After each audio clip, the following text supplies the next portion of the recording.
Isaías 43, o verso 1 e 2, diz assim: Mas agora, assim diz o Senhor que te criou, ó Jacó, e que te formou, ó Israel, não temas, porque eu te remi, chamei-te pelo teu nome, tu és meu.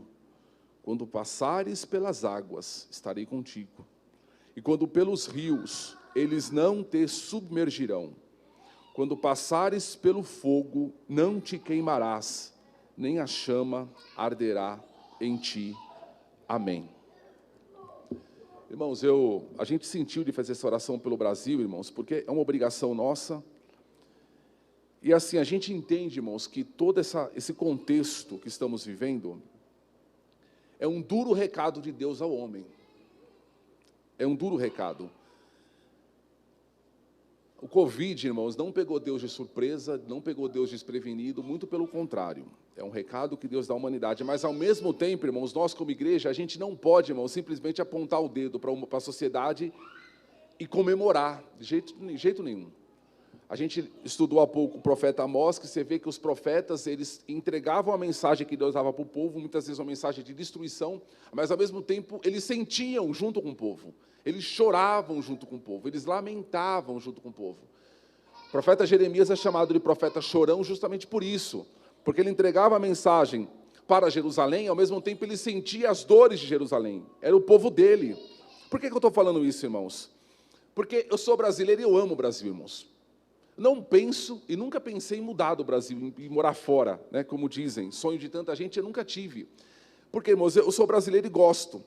Eu amo o Brasil, amo o povo brasileiro. Em várias pesquisas que saem, irmãos, sobre quais são os povos mais bem-humorados do mundo, o brasileiro está sempre ali, né, nas pontas. Então, irmãos, inclusive em 2017, a CNN lançou uma pesquisa dizendo qual que era o povo mais legal do mundo, o povo mais receptivo, né? Mais hospitaleiro, um povo mais animado, mais otimista, irmãos. E qual foi o povo, irmãos, que ganhou? Brasileiro. Brasileiro é otimista, brasileiro é bom-humorado, às vezes faz piada, irmãos, até de coisas que se fala, mas como que, né? É criativo para isso, né? Principalmente o povo nordestino, cearense em especial, né? O povo, então é um povo legal, irmãos. Mas a gente sente, irmãos, o nosso povo para baixo, não é verdade? A gente sente que o nosso povo está, parece que essa situação que estamos vivendo, irmãos, o povo está sem esperança, o povo está com medo, o povo está preocupado. O otimismo parece que murchou. E isso, irmãos, isso mexe com a igreja, isso mexe conosco, porque nós estamos inseridos nesse contexto.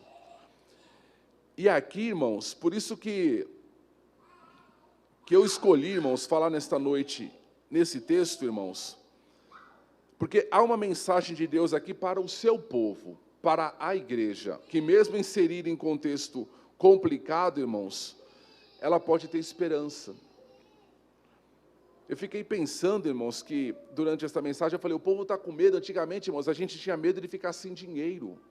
Hoje as pessoas estão com medo de ficar sem ar. Olha, irmãos, onde chegamos, não é verdade? E nesse texto, irmãos, no profeta Isaías que é chamado de uma Bíblia dentro da Bíblia, é uma pequena Bíblia. Por quê? Porque a Bíblia tem 66 livros, Isaías tem 66 capítulos. A Bíblia está dividida entre Antigo e Novo Testamento, 39 livros no Antigo e 27 no Novo. E Isaías, ele também tem uma diferença, uma mudança do capítulo 39 para o capítulo 40, ou seja, os 39 primeiros capítulos de Isaías são os capítulos históricos e falam de juízos contra diversas nações, inclusive Israel. Mas o capítulo 40 em diante, irmãos, Deus se volta para o seu povo com promessas, com ricas promessas, sobretudo promessas sobre o Messias, sobre Jesus. No capítulo 40, irmãos, a 41, até 45, Deus, ele fala com o seu povo como se o seu povo já estivesse no exílio, no cativeiro babilônico, e Deus faz uma promessa que o povo ia retornar, que o povo ia voltar. E alguns, irmãos, aparentemente não deram importância para a profecia de Isaías, porque eles tinham se acostumado, ou seja, eles estavam prestes a se acostumar a estar na Babilônia. Ouvir o profeta Isaías e voltar para Jerusalém é como se você estivesse trocando o certo pelo duvidoso. Então Deus precisa encorajar o povo. Não tenham medo de voltar, não tenham medo, porque a restauração ela vai acontecer. E o povo parecia estar paralisado, irmãos, diante da promessa de Deus. E o que paralisava o povo, irmãos? O medo. O povo estava com medo. É um sentimento, irmãos, que nos faz paralisar diante de desafios, diante do novo, diante de algo que precisamos fazer, mas que estamos inseguros. Alguém diz que a expressão não temas na Bíblia aparece 365 vezes, eu nunca contei, mas certamente, ela aparece por mais de 300 vezes na Bíblia, a expressão não temas. Só nesse trecho, de Isaías 41 a 44, 41:10 diz assim: por isso não temas, pois estou contigo. Não temas, eu sou o teu Deus. 41:13 fala: pois eu sou o Senhor, o seu Deus, que te segura pela tua mão. Não temas. 41:14 fala: não temas, ó bichinho de Jacó. 43:5: não temas, pois estou contigo. 44:2: não temas, ó Jesurum, porque eu te escolhi. 44:8: não tremam, não tenham medo. Eu não anunciei isso desde o princípio. Então Deus repetidamente está falando para o povo: não temam. O medo, irmãos, é algo que o cristão sabe que não deve sentir, mas sente. A gente sente, irmãos, mesmo sabendo, irmãos, que a gente não precisa sentir. E é por isso que o Senhor precisa repetidamente estar nos dizendo: não temas. Porque parece que Deus fala uma vez para nós não temas, a gente fica tranquilo, mas daqui a pouco estamos com medo de novo. Aí o Senhor está repetindo: não temas. Por mais de 300 vezes, irmãos, para ver como nós somos inseguros. É o desemprego, é mudança na família, irmãos, é uma crise econômica, uma pandemia, essa impossibilidade de estarmos reunidos, né, de estarmos juntos, tudo isso gera medo, irmãos. E o medo, irmãos, ele na medida certa, até é bom, né? Até necessário, a preservação da vida. Mas, irmãos, quando ele nos domina, irmãos, e faz como os discípulos fizeram, sentiram ali naquele barco, ele faz a gente ver fantasma, irmãos. A gente começa a ver fantasma diante de nós, como os discípulos viram. A palavra de Deus para a igreja é: não temas. E Deus, ele não apenas, irmãos, ele dá ordem, ele dá motivos para nós não temermos. Aqui no trecho que nós lemos, apenas 2 versículos, Deus vai falar o porquê, irmãos, qual é a base dessa promessa de que a igreja não precisa sentir medo. Qual é a primeira razão? Mas agora, assim diz o Senhor, que te criou, ó Jacó, e que te formou, ó Israel, não temas. O primeiro motivo, irmãos, é que Deus nos criou, é que Deus nos fez. Quem era Israel? Nada, apenas um homem chamado Abraão, um nômade, um peregrino, nada mais do que isso. E quando Deus cria, irmãos, o seu povo, ele cria com um propósito, ele cria com um objetivo, irmãos. A gente não pode nunca achar, irmãos, que a nossa vida é criada, né? Deus criou e largou a gente aqui. Há um propósito. E apesar de tudo que estamos passando, irmãos, o propósito de Deus será estabelecido, será feito, irmãos. Deus não perde a mão da coisa, Deus não perde o controle da situação jamais, irmãos. Deus nos criou e nos criou com um propósito. Porque se nós não enxergarmos um propósito de Deus em tudo isso, irmãos, a gente vai olhar para o sofrimento sem nenhuma esperança. Não é verdade? Sem nenhum, seremos como animais irracionais, irmãos, sem um propósito algum. Mas se estivermos certos, irmãos, de que há um propósito de Deus em cada passo, irmãos, nós encontraremos descanso. Há um propósito. Irmãos, que propósito que há?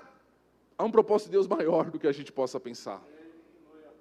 Pensa na geração, irmãos, que nasceu na Segunda Guerra Mundial, em plena Inglaterra, ou em plena Alemanha, sofrendo do nazismo. Qual o propósito? Deus tinha um propósito com aquela geração, irmãos. Ah, mas é sofrimento. Era um propósito de Deus, irmãos. E nós podemos confiar, descansar. Não vai faltar, irmãos, o cuidado do Senhor, mesmo em meio a tudo isso, irmãos. Nós, como igreja, irmãos, nós podemos dizer que fomos criados por Deus 2 vezes. Como criaturas, como homens, e como igreja, como povo dele. Tem uma mensagem, irmãos, uma história que ilustra bem isso. O pastor Exaltino Gomes Coelho gostava de contar essa história, que é de Henry Ford. Henry Ford foi o fundador da Ford, né, o homem que criou a Ford, marca de carro.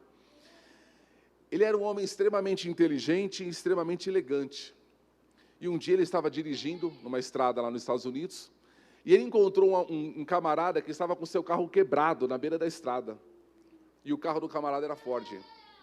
E ele parou o carro, e o homem olhou para ele, ele desceu do carro, ele todo elegante, num belo carro. O homem olhou para ele com o carro quebrado, e ele ofereceu ajuda ao homem. Eu posso te ajudar?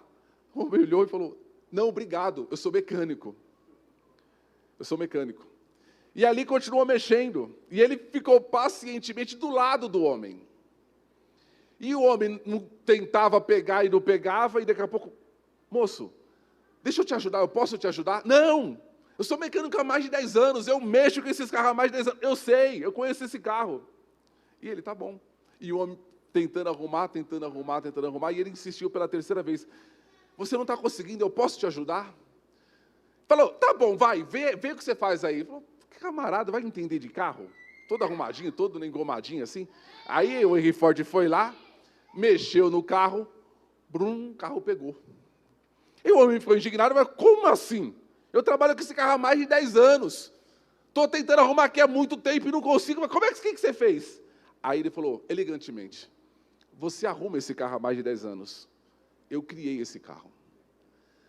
Às vezes, irmãos, a gente já está diante de Deus achando que Deus é um mecânico. Deus criou. Deus sabe. O Deus que fala não temas, irmãos, é o Deus que fez.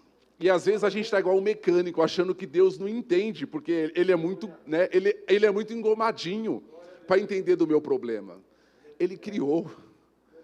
O Deus que criou, irmãos, aquele Deus que segundo o Salmo 103, verso 14, eu conheço a tua estrutura, eu sei que é pó, eu sei que é pequeno, eu sei que você é fraco, por isso que eu te falo na minha palavra mais de 300 vezes, não temas, porque eu estou no controle. Eu criei e criei com um propósito, irmãos. E às vezes a gente, irmãos, ao invés de ouvir o Criador, a gente está ouvindo os curiosos, os mecânicos, os mexedores. O Deus que criou, irmãos, e que criou com um propósito, Ele nos diz, não temas. Ele conhece a tua estrutura. O segundo motivo, irmãos, que Ele fala para nós não temermos, irmãos, Ele fala assim, eu te chamei pelo nome. Naquela sociedade, irmãos, antiga, o nome representava muito. Uma pessoa, irmãos, ela não dava o seu nome para um estranho. Não. Ele poderia usar indevidamente. Quando Jacó, irmão, estava lutando com o anjo, e perguntou para o anjo, qual é o teu nome? O anjo, não, eu que te pergunto, qual é o teu nome? Ele fala, Jacó. Irmãos, naquela época, irmãos, você saber o nome da pessoa, era como se você tivesse uma autoridade maior do que a dela. Você conhecesse a intimidade dela. É por isso que os demônios às vezes chegavam para Jesus e falavam, tu és o Cristo, o Filho do Deus vivo. É como se o demônio quisesse ter autoridade sobre Jesus. Jesus falava, sai, e ele saía. Então, o nome, irmãos, representava muito. Conhecer o nome, irmãos, era um sinônimo de uma segurança. Inclusive, era usado em encantamentos. Salmo 91, verso 14, ele fala assim, eu o protegerei. Por quê? Porque ele conheceu o meu nome. E aqui, irmãos, quando Deus fala assim, eu te chamei pelo nome, Deus está querendo dizer, eu conheço no profundo, eu conheço a intimidade, eu conheço, como eu falei há pouco, né? Que você é pequeno, que você é frágil. Quando a Bíblia fala que Ele está chamando pelo nome, irmãos, está querendo dizer, eu te chamei apesar de você, apesar dos teus defeitos, apesar tão medroso como você é, eu te chamei. Ó medroso, eu cuido de ti. Eu te chamei pelo nome. E Ele continua dizendo, tu és meu. Irmãos, a igreja é um povo que foi comprado. A igreja, irmãos, é um povo que tem um dono.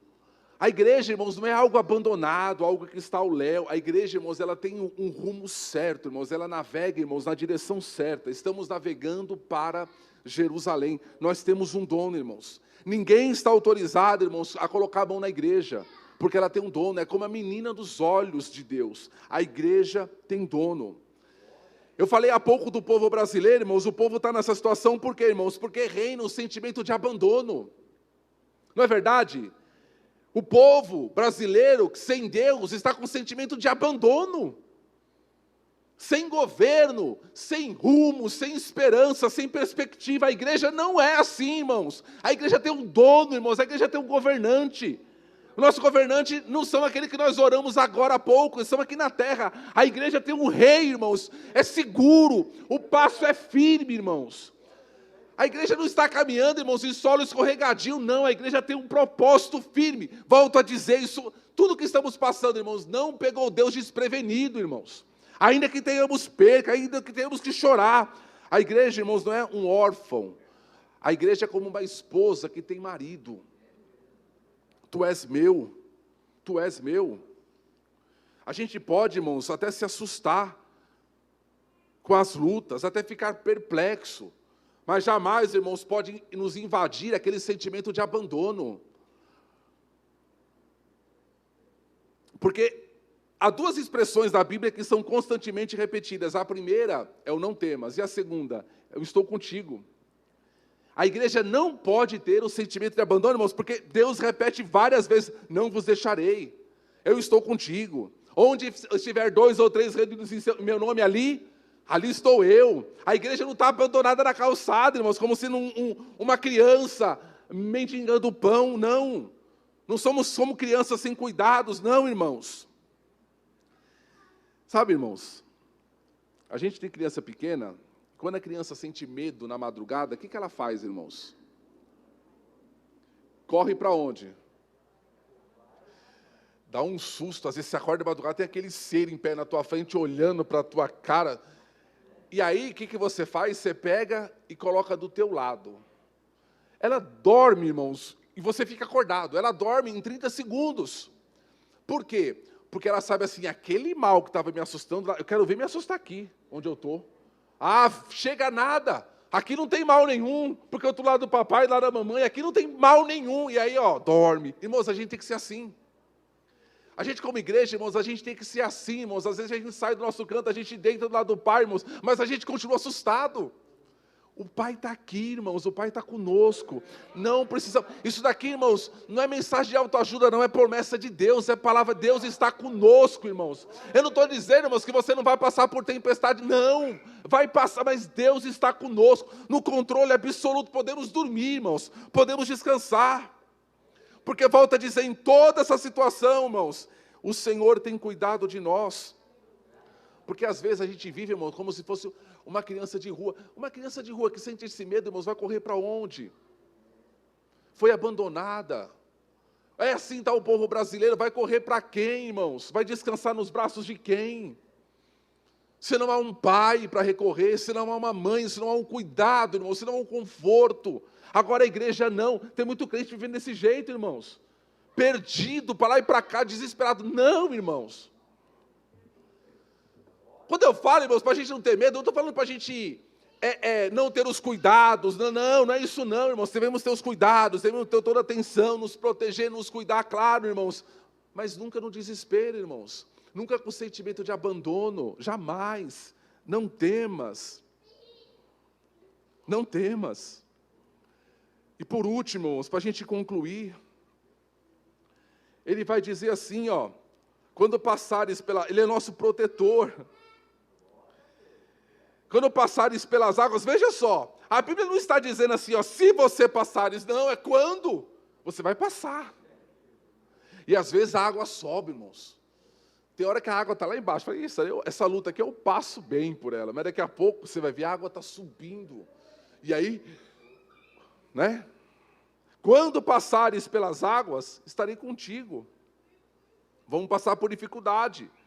E por isso, irmãos, eu acho que Deus repetiu tantas vezes o não temas na Bíblia, porque Ele sabia que tantas vezes nós passaríamos pelas águas e tantas vezes nós passaríamos pelo fogo. Água e fogo, situações opostas, extremas. E aqui quando fala de água, fala daquela água que afoga. Quando fala do fogo, fala daquele fogo que queima, que fere.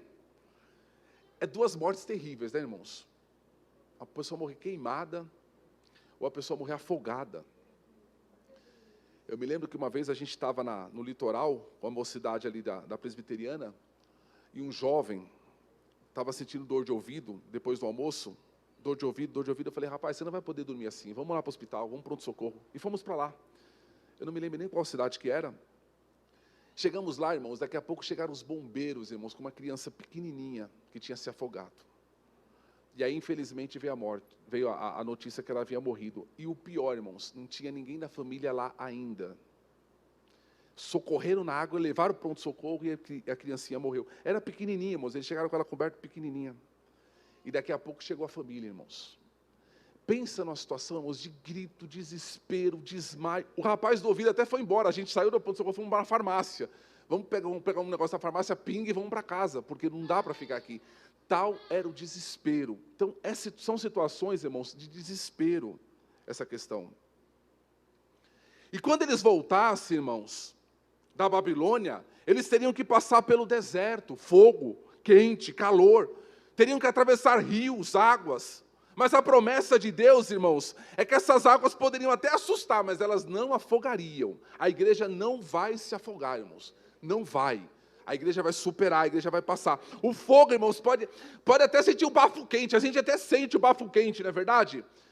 Lembra dos 3 jovens da fornalha? Eu acho que eles até sentiram o bafo quente ali, né? Mas a Bíblia fala que nem cheiro de fumaça, irmãos, nem um cabelo, até do cabelo, irmãos, Deus estava cuidando. Deus cuida, irmãos, Deus cuida. A gente sente o bafo quente, a gente fica assustado, dá um medo, mas aí vem o Espírito e fala, eu estou com vocês. Eu estou com vocês. Eu atravessei o Rio Jordão. Quantas pessoas morreram afogadas no Rio Jordão? Nenhuma. Nenhum gato. Nenhum cavalo, nenhum boi do povo de Deus. Eu atravessei com vocês pelo deserto. Nunca morreu ninguém queimado. Irmãos, o Deus que atravessou com aquele povo, irmãos, no Mar Vermelho, com aquele povo no deserto do Sinai, é o Deus que atravessa com a igreja o Covid-19, irmãos. É o mesmo Deus.